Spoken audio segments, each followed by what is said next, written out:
Today, Photoshop replacement is all about replacing items within your photo. There is multiple ways to do this assignment. You could be using your own photos, or this is the first opportunity where I'm going to allow you where you can start to shop online for an image. All right.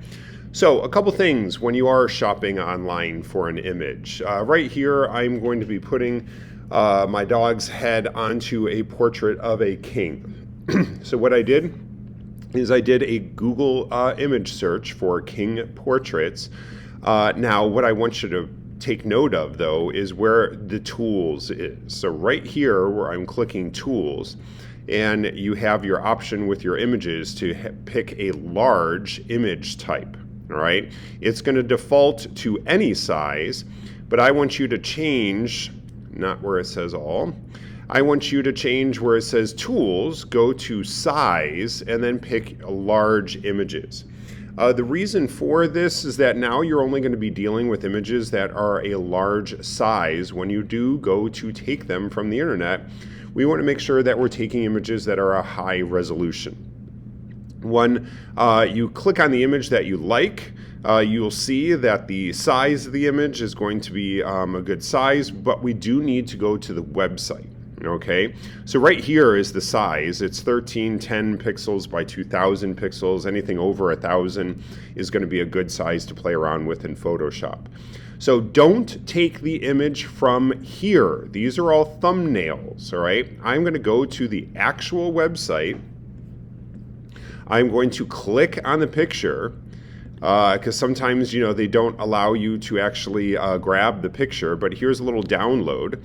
So here, I'm going to now grab this picture and just drag it to my desktop, all right? So when you do drag your image to your desktop, you should see the image open up. You can't see it because I got Photoshop open here, but yes, the image that I just opened is right up here of the king, okay? So I dragged it to my desktop, and watch this little trick. Here's my image, and now I'm going to drag it to the Photoshop icon on my dock, and that should open up for us. Let's give it a second, but if it doesn't, it probably didn't because it did that little funky thing. So there we go. There's the image of the king. So you can see that it's now opened up in Photoshop. And I am going to be using this other image of my dog Woody to incorporate into this image. So I'm not going to show you things that you already know how to do, so here's my image of my dog Woody. I've already pre-selected what I want to copy from this particular image here. So I have everything pretty much, the stuff that I need on my portrait already selected, okay? Now, I want to show you up here, though, where it says Select and Mask. This particular page or dialog box allows you to do a few things about getting stuff around hair of the dog. All right, so again, that's under Select and Mask. There is actually a little button right here where it says Refine Hair. That will kind of help you out, but I'm going to show you how to do something else here. This brush over here on the left-hand side that actually looks like it has some hairs coming off of it right here. I'm going to use my zoom tool. I'm going to kind of zoom in on that. But you can actually see here, if I go backwards a step, so where I clicked that refine hair business, all right, it actually did a pretty good job of refining the hair, okay? Again, if I go up to this particular brush, this is the stuff that I'm trying to get rid of, this background gray stuff. And, basically if you take this particular brush, the second brush down over here on the left-hand side, and you start to draw in between those areas, well, sure, it's going to actually start to get rid of those areas. But that refine hair, if I click on that button, kind of does it for you. All right, there is a little bit of a gray haze showing up around the hair, but we'll see if that actually gets rid of what we need to get rid of. And I'm going to go ahead and hit OK. So right now I'm in this definitely refine edges dialog box. I have to click OK, and look at what it did to the hair. It actually did a pretty good selection of the hair that's around Woody. All right, so again, you can see all this stuff over here. It got a little confusing over here. So what I can do is I can go back again to my selected mask with my hair, and then kind of draw in over some of this stuff that should be incorporated into my layer mask. And then when I go ahead and click OK, well, you can see, there's the stuff that it has been selected. Remember, you also have the ability to edit within the quick mask mode. So remember, right underneath your colors, right over here on the left-hand side of the screen, if I click that red, it's going to put that red mask over the stuff that is not selected. Well, hey, I want this stuff selected. So remember, white is what we don't see, and black will draw in the red. So if I go to my paintbrush with white selected here, you can see that I am now getting rid of that red stuff that I want incorporated into my image. So I have all these hairs that I need to pick up. I can kind of, do that a little bit better to incorporate the stuff that I need to incorporate. And again, zoom around your image. If I switch that to red, to black, then I can draw in the red where it's needed. Okay? Some red definitely got over here. So again, I'm going to go back to white, go back and make sure that I'm including everything that I need to be including. So again, this is me editing in what is called the quick mask mode. Definitely, it puts this red color mask over your image, and it shows you what is selected and what is not selected. So especially if you're using that refine hair button, it can get a little tricky as far as what is hair and what is my dog's ear in this case. All right. So once I got everything selected and it looks like the red is off, I can go out of this quick mask mode and kind of see what was, there, go back to the quick mask mode and kind of draw in the red where it's needed to. But remember, I can always fix this stuff up later on once I incorporate and bring my image into the document. So right now it's looking like, everything that I want captured out of my dog Woody is captured. So I'm going to go out of this mode. So I've just selected this. And now I'm going to go to Command C, which is my good old copy. I'm going over to my image here of the king, and Command V is where I'm now going to paste in my image. You can see that the image pasted in too big, and actually some of your images are actually going to paste in real super big. So if you go to Command T is our transforming tool. You grab a hold of one of the corners, and what it will do is it will transform your object or your image to being a little bit more accurate to your size. You also will have the ability to rotate your image at this point. But just know, you never want to hold down on the Shift key, because if you hold down on the Shift key, that's where your image is going to start to get skewed. All right, so no need for the Shift key. Again, you are just grabbing one of the corners. So once you get it approximately in place, I'm going to double click on that box to apply my transformation. Now I'm going to use my zoom tool, my little magnifying glass tool, and I'm going to zoom in on what I am trying to incorporate here. Again, my dog's head onto this portrait of our king here. Okay? So a couple things you might need to do on the layer of the king is you might actually have to get rid of some of the king's head. Once you replace your, my dog Woody's head on top of this king here, some of the king might be showing up within my picture, and I want to get rid of that, okay? So what I want to do is I'm going to use what we call the cloning tool. So watch this. The clone tool is the sixth tool down on the right-hand side if you have your tools doubled up. And if I click on the cloning tool, your cursor will come up right here, and it will basically just show you how big of a cursor size you're working with. I'm going to reduce my size down here a little bit. And if you click, it's not going to do anything. You can't use the clone stamp until you actually hit Option-Click to actually define your source point. So watch this. I'm going to come over here. I'm going to hit my Option key. Notice how the key, like your cursor changes. I'm going to click once with my keypad, and now I'm actually drawing over the object of the king. I go over here. I'm going to Option, re-click, so that I can get that part of the curtain there to, flow over the king where I need it to.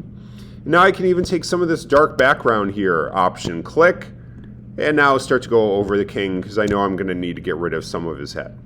All right. So here is my move tool on the very top left-hand side, and I can use that to obviously move my dog Woody's head into position. All right.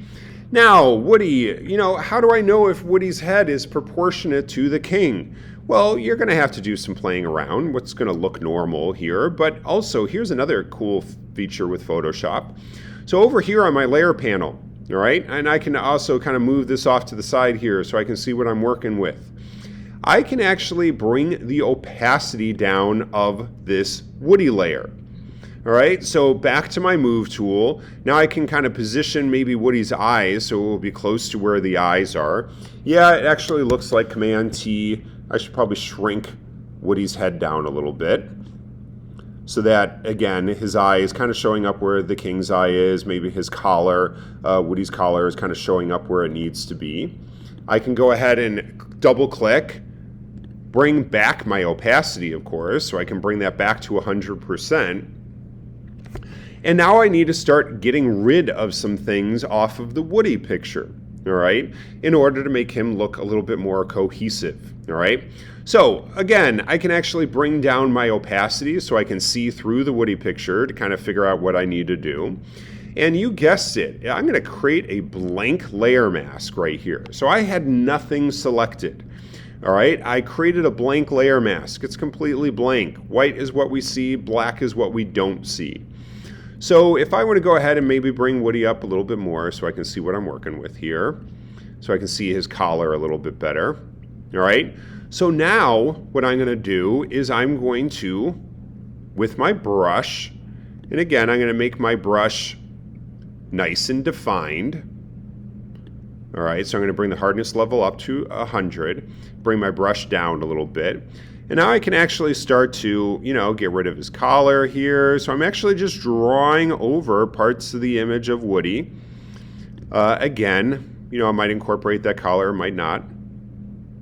And start to actually erase stuff that I don't need. Okay? You can always check to see how you're doing by bringing the opacity completely back to where you want it. And then now I'm going through and kind of clipping off a few things that I don't necessarily need on the picture of Woody here, just to refine that. I still have the bow showing up of the king, but maybe I might leave that. I don't know. I'll see how it looks, once I'm kind of have things completed here. I'm going ahead and, again, kind of getting rid of some of the stuff around Woody here in order to make him look like he's actually in this portrait of the king. Okay? Now, once I get things looking a little bit closer to where they should be as far as like proportion-wise and everything, now I need to actually work on making sure that this looks cohesive with the actual image that I'm trying to put it into. All right? We have adjustments that you could make. All right? There are adjustment layers.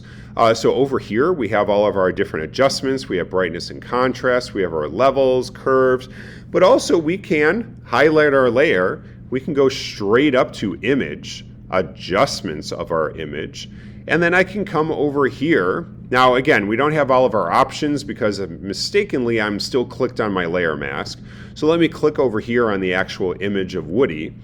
And now I can go to image, adjustments. You see all my adjustments here. Brightness and contrast and hue and saturation are going to be, and even possible color balance are going to be the three things that you play around with the most in order to get your replacement to look cohesive with the actual image.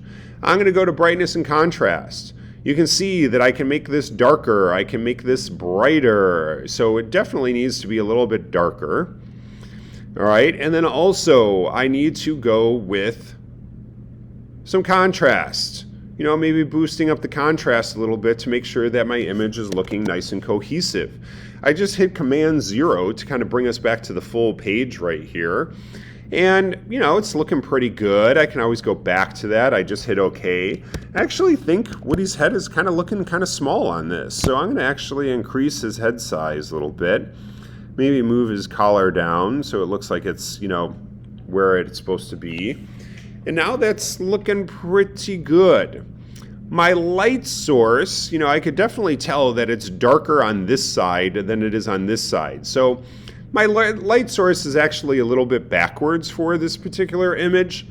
Not that his head looks really good, but just to show you, if I go to image and I go to rotate or image rotation, I can actually flip. Now, not my whole image. I want to go to, sorry about that. I want to go to edit. I'm going to go to transform. And I'm going to go to flip horizontal. All right. So that's me actually, and really kind of doesn't look too bad having his head flipped the other way. All right. For this particular picture, I can go back to my Command T. Maybe I want to have his head kind of put, up a little bit more. So again, I just hit Command T and I just rotated. But actually, oops. Edit undo. The lighting looks much more consistent with having his head facing this way rather than the other way. It looks fine. There's no thing showing me that his head should be facing the other way. Obviously, if you're doing like a profile of someone, that's a little bit different when you flip someone's head. But doing it this way, I think, works out pretty well for this particular image. Of course, I want to zoom back in and make sure, that everything. So, this part of the collar of the king is looking a little weird. So, hey, I'm going to go back to my background layer. I'm going to go back to my cloning tool. Hit Option. And now I can actually clone out that part of the scarf there of the actual real king, so that Woody's head is looking a little bit more legit within the picture. All right. Once you have color corrected, once you have done all the things that you need to do, you could do some burning and dodging with your picture as well. Remember, your burn tool will make something darker. Your dodge tool will make something lighter. So if you do needed to add, if I want to go ahead up to my picture of Woody here, and I wanted to make this side of his face a little bit brighter to go along with the, highlights and shadows, I could surely do that. I don't want to do that, but I'm just showing you that I can do that. If I wanted to make something darker, I could go ahead and go to my burn tool, make that a little bit smaller. And then again, I can burn in some of this stuff. So maybe I want to have this side of Woody be a little bit darker. Maybe have his little mohawk there be a little bit darker as well. So again, I am choosing to darken in the stuff that needs to be darkened in. And again, I'm just kind of tweaking my image a little bit more, going back to my layer mask, going back to my brush and knocking off a couple of this stuff off of his chin here to make that look a little bit better within the image as well. Okay. Once you have everything that you feel the way it should look, then you're going to go ahead and you're going to go to File, Save As. Remember, I'm done with this, so I'm going to save it on my computer. I'm going to change that format. Again, if it doesn't allow you to change the format to a JPEG, then you can always hit Save as a Copy. And then you go to changing that as a JPEG. I'm going to title this image King Woody, so I can find my image easily on my desktop. I go ahead and hit save, and I go ahead and hit OK once I am done. All right. If you want to continue to work on it, then again, save to the cloud, and again, you'll be able to work on it the following day. That is it for a replacement photo. Remember, you have options. You could be replacing the entire background of your image. You could be placing the head of someone on the image. And also, the more practical thing is that even if you have a group picture, what you can do with the group picture is interchanging people's faces from one set of pictures to the next. You know, if 3 people were looking good and 1 person wasn't, and you have another picture of them from the same session, it makes it really easy to just steal their face from one picture and plop it onto the other picture so that everybody is looking good. All right. Once you are done, you're submitting one replacement photo to Schoology so that you can turn in your assignment. All right, and that is it for a replacement photo. One of the most practical things to do in Photoshop, but also this is where we get into some ethical things because, hey, we're replacing elements of a photo.